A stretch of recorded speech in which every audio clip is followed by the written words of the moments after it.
बिस्मिल्लाहिर्रहमानिर्रहीम।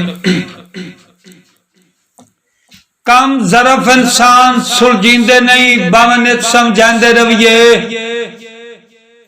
कम ज़रफ़ इंसान सुलझींदे नहीं बावनित समझांदे रविए।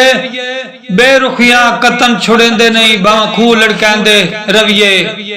तो खुश कोई ना असलम मुगल होंदे बावा जार तड़कांदे रविए। किदो मक्खन बनांदे दुध डाचियां दा भावा ने तड़कांदे रविए।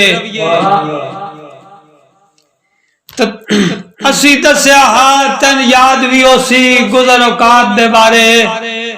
एडे कोई ना मालिक विरसे दे हन पूरे जे आम गुजारे। ते गल सिफत दी नहीं तन लोग दसे सन हन पक्के कौल इकरारे। और आए असलम मुगल नु सट गति बद नस्लिया पिछले पारे।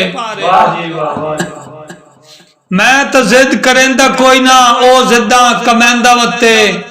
जे तई असलम जिंदा वद्दा रुलदा रासा रुलैंदा वत्ते।